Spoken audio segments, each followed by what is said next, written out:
Hi, welcome back to All Mama All Right. This mama is April, and I'm so glad to have you returning.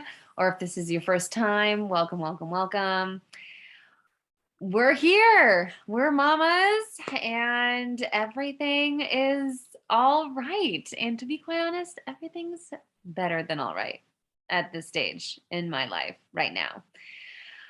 I had an episode yesterday where I talked about just feeling blah, and was so interesting reflecting on that recording as well as feeling into it, like when I listened back to it.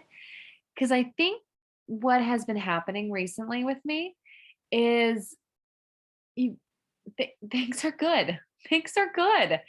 And I'm feeling into all the abundance that is being called in me and that the universe is throwing my way, and I'm super stellarly stoked about uh, alliteration one, but also for All Mama All Right, and just creating this platform and just being so open and ready to receive whatever lightning bolts or butterflies or rainbows come my way, hopefully a little bit of all, and building those relationships. And just I'm excited about that unknown.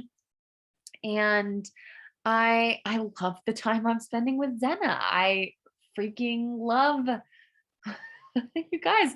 I'm enjoying the diaper thing. I'm not.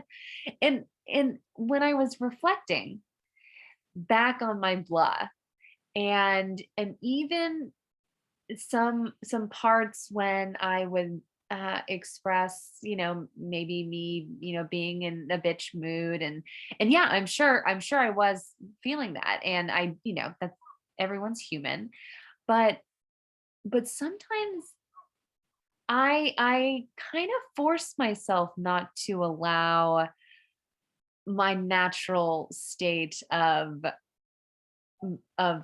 joy, because I don't want to I don't want to be, because I'm trying to be a certain way for people. And some people that I interact with, they bitch about other people who are all rainbows and butterflies to me. And I sometimes take a step back and I'm like, shit, do they bitch about me to other people because I tend to be a little happy, a little joyous, and a little freer than negative Nancy's tend to do? And no offense to any Nancy's out there, I apologize. Oh my goodness, just negative folk. But I and so I've noticed that, and I was listening to just a couple things today that I just, it hit me like a gentle little kiss upon my cheek. No, slap me right across the face. I was listening to a podcast by Lacey Phillips called Extended, I believe. And how I came across it was, I'm part of a text thread, with other women who are struggling with eating disorders, and we are just, we support each other through that means of communication. And today I needed a hug. I needed a hug, so I figured they probably needed a hug. So I sent out one of those virtual hug things, the text, the little ghost going, "Me, hug me, I love you." Um, and and then I noticed that I had missed some of the thread. And above, someone had posted this episode, um, and said, what they got out of it. And it's about kind of reclaiming your own self-worth, and in shifting your perspective on that. And the guest was Mel Robbins. And I've never heard of Mel Robbins. And she created it's called the 5 second rule. And I know what you guys are all thinking. It's when it's of course it's when a piece of food falls on the ground and you have 5 seconds before you can still pick it up and eat that frozen yogurt that now has sand on it, but you still think it'll be okay. So you eat it, and the whole time you're eating it, even though it was only 5 seconds, it's still sand on your frozen yogurt and it tastes like shit, but you still eat it.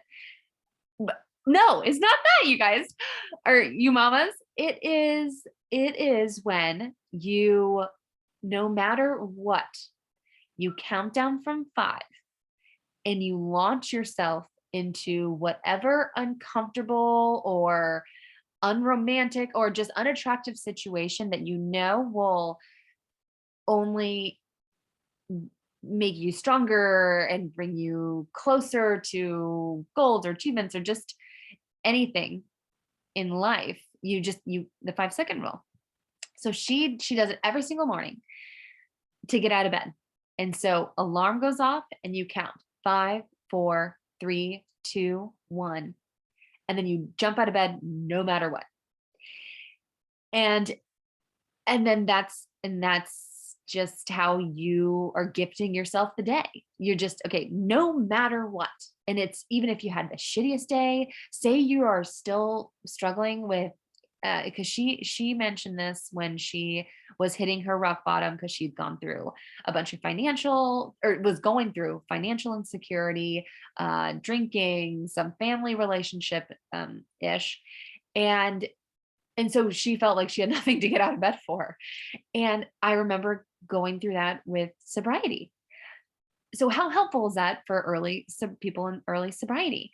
For motherhood, mind blown. I mean, every day, or imagine feedings.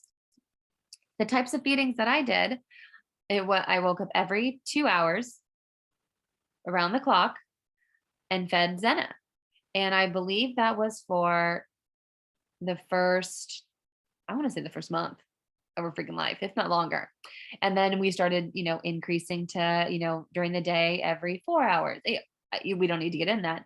But in the night, this little tool would have been extremely helpful. Luckily, I had Friday Night Lights to catch up on. So I was craving my little sitcom, watch-a-thon and marathon while breastfeeding Zena. But a lot of people, they probably don't. And and they probably, even if they have a fabulous sitcom to get lost in while breastfeeding, 5+ times a night, they're probably not happy about it. So imagine if you just had that countdown to launch you into, to psych yourself into the obstacle that you're gonna do, that you have to do.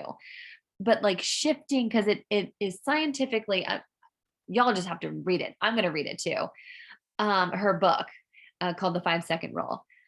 But she talks scientifically proven to help alter your vagus nerve that basically connects to every single, and is like the best nerve in your entire body. Like if I could marry a nerve, I'd marry my vagus nerve. And or is it called vagus nerve? And if it's called vagus nerve, no wonder I love it, because I freaking love Vegas. Well, side story, I haven't been since I've been sober, so I'm not sure if I still love it, but I was that girl that did go 9 times in 1 year just to get my drink on, and maybe some other stuff. But okay, I digress. So the 5 second, I love it. I just love it, and done. I'm gonna have that as part of my challenge to self, and not even challenges. Like I after hearing this podcast, why am I not choosing me in so many outlets and aspects of my life? Like, why do I not put myself first when working with my eating disorder, and thinking that, allowing myself to binge on crappy food is good for, me getting over an eating disorder? No, that's not, because if I was taking care of my body, then I would want to only nourish it with good and, substantial and those types of food. So it was just, so that was a clicker. And then the better part is her next book. And she discovered this when she was later in life. So it just, because at times I feel like, oh, I'm 35, I've missed out on purpose. Um, no, I needed to suffer up until this point and go through all the shit and the awesome stuff before having any sense of needing and taking the pause to leave a job, to create relationships, to realize all of this, that I choose me, because if I choose me, then Zena chooses me, Aaron chooses me, my family chooses me. If it has to start with the person that's staring you back in the mirror. And that brings me to her next book that's coming out, or probably has, because this episode aired in October. But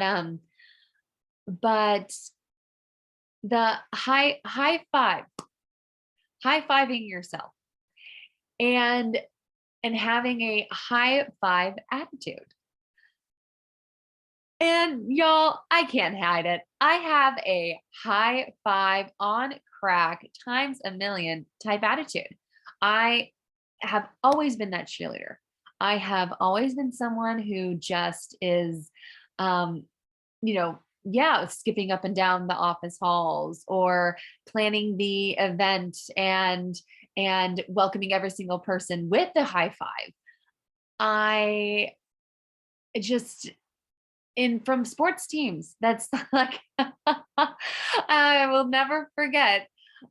My parents remind me of this all the time, that I made the basketball team in high school. And when I'm trying out, I practice. I practice religiously round the clock. I make the team. I literally am like, I beef up, so I'm like, quote unquote, legitimately good. But then I'm on the team now. So now I can kind of loosen up, have some fun, be there for the real reason, is like entertaining and being a cheerleader, like rooting everyone else on and celebrating their wins and points and skills. And so you would just watch me. They said they would watch me just get further and further down the bench until I basically never played, because but I was still that person that would stand up and yell and high five like crazy. And to the coach too. Like, I remember infuriating coaches, because they'd be like, April, you can be amazing, but you keep on goofing off. You keep on just being, celebrating others as opposed to you. And it's just, I recently, because I don't think I've ever worked on creating and calling in and allowing abundance and joy and contentment and pleasure to come in and then celebrate it, I've tended to notice it and be like, okay, this is great, but then not wanting to tell others about it in case they were having a bad time, or they, were going through stuff, and not wanting to, celebrate the natural high that I just ride. Can you guys hear Zena? She is just chatting up a storm. She agrees. She, oh my God, see? She's playing with her Sammy. That's her Binky. Yeah. Hi, Zena. You playing with Sammy? She's been doing this for like 40 minutes. It's awesome. Oh my gosh, I love you. And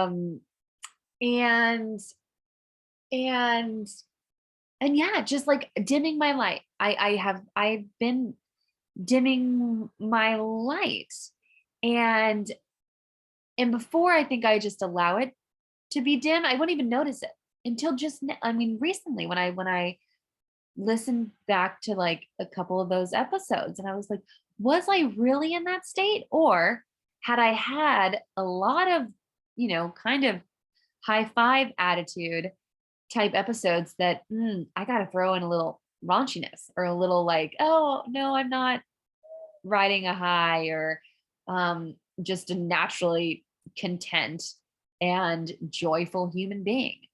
And so I'm choosing me. And then I was meeting with my sponsor. So I was telling my sponsor about this. I met with her earlier, and and and and she gave me this quote, which again, I think just from me listening to the podcast, I tend to, when I get hooked on a certain episode from a podcast, I have to listen to it twice, because the first time my mouth and my jaw is just like on the floor, like, oh my gosh, where's my pen? And how can I just turn into one of those people that remembers every single thing that they hear, can just like regurgitate it?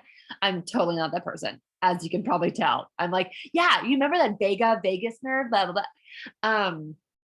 But but yeah, so I listened to the podcast episode twice, and then I was telling my sponsor about it, and then she swears by this quote, and she, was like, you just, this is the quote that I often have to come back to, because we just forget. And it's a Marianne Williamson. I'm gonna turn the babe down a sec. No offense, and I love you. Um, Marianne Williamson. And the quote reads this: Our deepest fear is not that we are inadequate. Our deepest fear is that we are powerful beyond measure. It is our light, not our darkness, that most frightens us.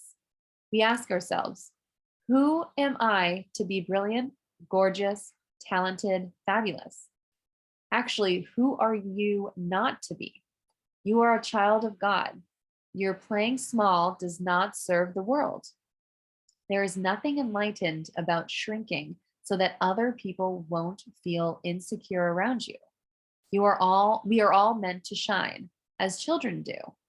We were born to make manifest the glory of God that is within us. It's not just in some of us, it's in everyone.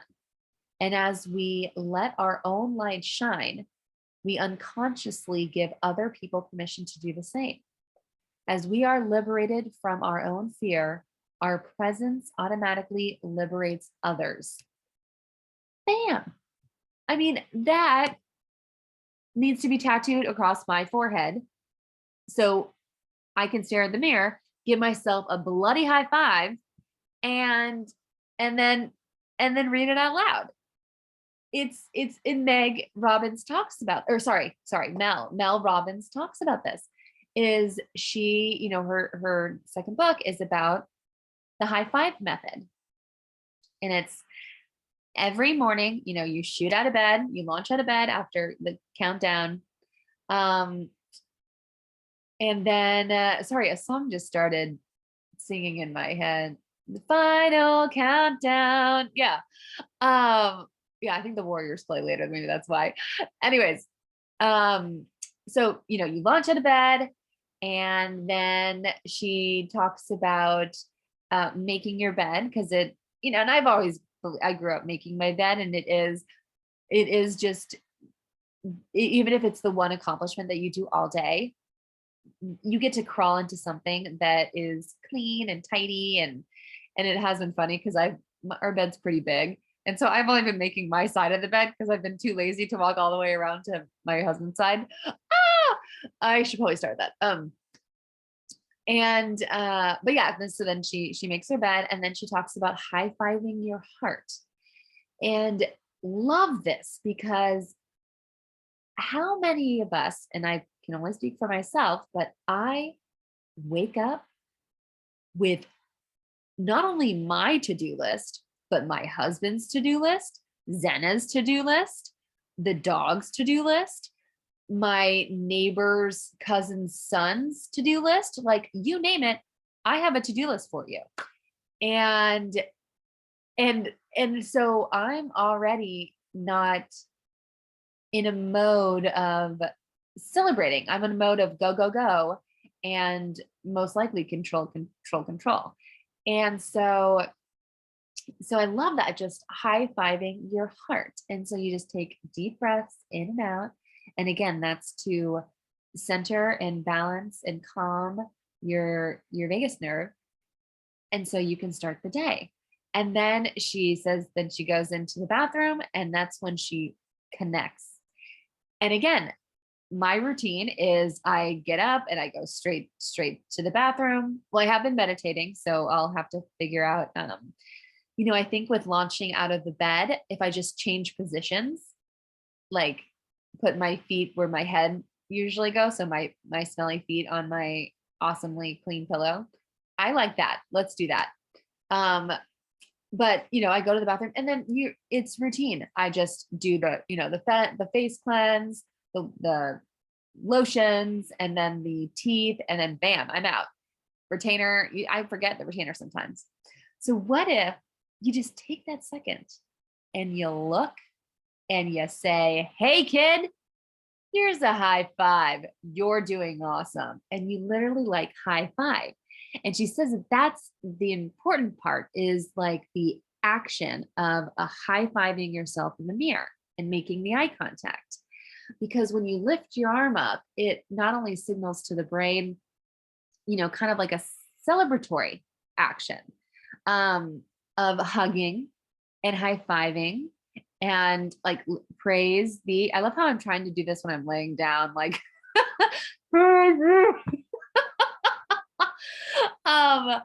but yeah, so then you just high five yourself and then you go. And then she said, so she, said, expect this to feel incredibly weird, uncomfortable, idiotic, all the above. Just expect it to suck.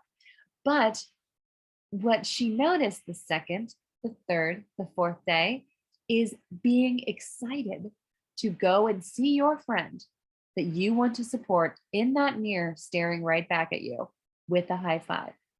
And ain't that the truth? Is we show up for every single person before ourselves. We high five every single person before ourselves because it's too scary to celebrate us. It's too scary. We're not deserving. We are just little old, April, alcoholic, eating disorder. Oh, only one child, and like I can go on and on. But it's all me that's doing that. It's none of you. I know if I just walked down and, even said, I need a high five. How many high fives can I get from all y'all?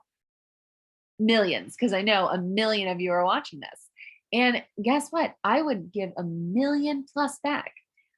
And I'd also give one to myself.